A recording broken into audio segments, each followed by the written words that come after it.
Намираме се в Аврен, пред образцовия дом на Петю. А всички тези хора са се събрали тук, за да спасят неговия кон. Това е частен случай, аз съм Мая Димитрова. Кончето се казва Уолтер. От година и половина живее в мазето под къщата на Петър, по-известен в селото като Петю. Петю често отсъства и кончето остава заключено в подземието без вода и храна дни наред. Имам чувство, че от една година то седи на едина змия, заминава, изчезва, няколко дена го няма, животните съответно са вързани. И преди няколко години беше извикал съпруга ми да изтеглят един кон от мазата му, защото умрял. После след няколко дни или седмица, не помня вече, мирише, той го дал целия кон на кучето да си яде по-малко. Да си имало. Че не го гледа. Той себе си не гледа, пък той магар ли да гледа? Съзни кончето, седи гладно. Кучето му умряга. Глад ли? Да. Преди месец съседът на Петю, англичанинът Стюарт, вижда кончето и е потресен. Нямаше вода и храна, човекът отсъстваше от 5-6 дни. Беше се смалил с времето, а е на почти 2 години. Коремът му беше подут, стоеше в собствените си изпражнения. Обадих се на ветеринария, оказа се, че има глисти и разстройство. Каза ми, че ако някой не се погрижи за него, той ще умре до няколко седмици. И Стюарт взема мерки. Всяка вечер по тъмно се промъквам през оградата и му нося храна и вода. Англичанинът търси помощ и от българските институции. С ветеринарния лекар 2 пъти ходихме в полицията. Не проявиха интерес. Казаха ми, такива коне има в цялата страна. Обясних им, че трябва да спасят точно този или той ще умре. Отговориха ми, че това не ги вълнува. И да престана да досаждам на съседа. Аз се срещнах с 3 различни полицаи. Казаха да стоя на страна, да не го храня. Това не било моя работа. Стюарт опитва да се свърже и с общината, но не успява. Тогава се обади на нас. Когато пристигнахме в Аврен, в къщата на Стюарт се бяха събрали над 40 човека, пристигнали специално от различни части на страната, за да подкрепят кончето Уолтер. Хора, които не познаваха лично Стюарт. Просто искаха да спасят един кон. Когато видях снимката на кончето във Фейсбук, мислех, че е на 7-8 месеца, а се оказа на 18. С нас се свързаха хора от Великобритания, Франция, Америка, които искаха нещо да се направи. Шокирана съм. В Англия този човек ще бъде глобен и изпратен в затвора.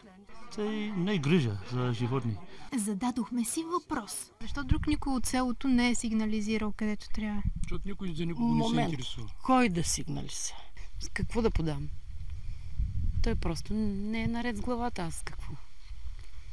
Има си институции да дойдат да си го правят. Опитахме се да говорим с Петю. Той не пожела. Петю! Хайде! Петю! Петю! Петю! Петю! Петю! Петю! Петю! Хайде! Петю! Англичаните организираха протест пред къщата му. След това се отправиха към общината, за да поискат съдействието на кмета. Там срещнаха охраната. Сега, казах ви, ако обичам и десна. Ами десна бе, чуеш ли бе? Към ми всеки червен. Няма се. Десна бе, телефон на полиция. Ами десна бе, не е проблема. Кметът ни прие в кабинета си. Такъв сигнал при нас няма подаден. Щом има подобен случай с животно, ще изпратим една от нашите колежки, която да установи на място това нещо така ли, съответно ще наложим според възможните от закона санкции за собственика, така че ще вземем всички мерки, които законът позволява. Но на практика ние нямаме такъв сигнал, иначе до сега ще чакаме да отреагира. Отидохме и в полицията. Обясниха ни, че са ходили на място. Образувана е проверка и е направено предупреждение на собственика, че носи наказателна отговорност, ако не се грижи за животното. От общината спазиха обещанието си и изпратиха хора да проверят състоянието на коня. Любопитно е, че не ни попитаха за адреса и се оказаха на мястото доста преди нас. Подадохме сигнал и до Агенцията по безопасност на храните. Те също извършиха проверка, при която констатираха, че състоянието на животното не е добро, то не е чипирано и се отглежда при лоши условия.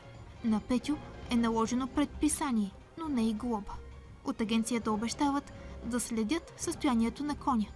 Практиката обаче показва, че това едва ли ще се случи. Институциите, които би следвало да следят за правата на животните у нас, не са достатъчно мотивирани да си вършат качествено работа. За съжаление, липсва практика. Всъщност практиката е тази, която кара институциите да бъдат по-уверени в действията си. Липсва практика и за това подобни сигнали за малтретирани животни все още звучат твърде екзотично и за обществото, и за институциите ни. Ако един англичанин не беше поел грижата за този кон, той просто щеше да умре. И това нямаше да бъде проблем за никого.